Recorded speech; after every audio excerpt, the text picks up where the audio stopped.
Operation Sindhu, Iran से 290 और भारतीय स्वदेश लौटे श्रीलंकाई महिला भी शामिल।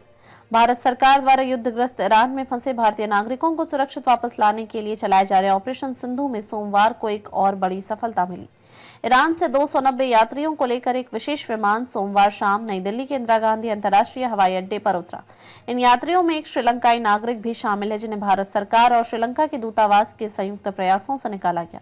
अब तक इस मिशन के तहत कुल 2003 भारतीयों को सफलतापूर्वक स्वदेश लाया जा चुका है। ताजा उड़ान से पहुंचे श्रीलंकाई नागरिक का नाम फातिमा ईमान है, जो ईरान में एक विश्वविद्यालय में पढ़ाई कर रही थी।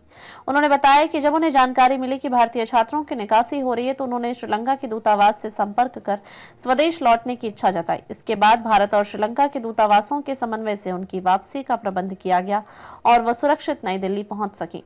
फातिमा ने बताया कि ईरान में हालात तेजी से बिगड़ रहे हैं और वहां रहना अब सुरक्षित नहीं है। उन्होंने भारत सरकार का आभार जताते हुए उम्मीद जताई कि ईरान की स्थिति जल्द सुधरेगी, ताकि छात्र अपनी पढ़ाई फिर से शुरू कर सकें।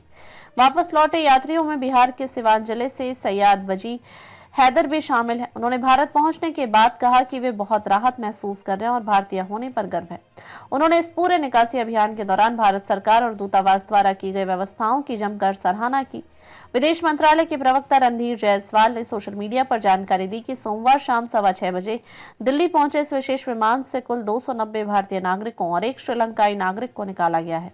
उन्होंने यह भी बताया कि भारत सरकार विभिन्न देशों के रास्ते ईरान में फंसे नागरिकों को वापस लाने के लिए चार्टर्ड उड़ानों का संचालन कर रही है। मिशन के तहत भारत ने ईरान के मशहद, आर्मेनिया की राजधानी येरेवन और तुर्कमेनिस्तान की राजधानी अशगाबाद से विशेष उड़ानों की शुरुआत की है। ईरान ने शुक्रवार को हवाई क्षेत्र से प्रतिबंध हटाकर मशहद से 3 चार्टर उड़ानों की सुविधा प्रदान की थी।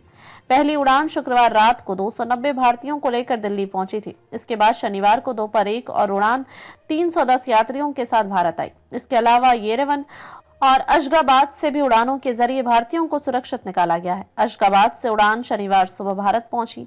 भारत सरकार इस अभियान को बेहद सुसंगठित और संवेदनशील दृष्टिकोण से चला रही है, ताकि संकट में फंसे प्रत्येक नागरिक को सुरक्षित स्वदेश वापस लाया जा सके।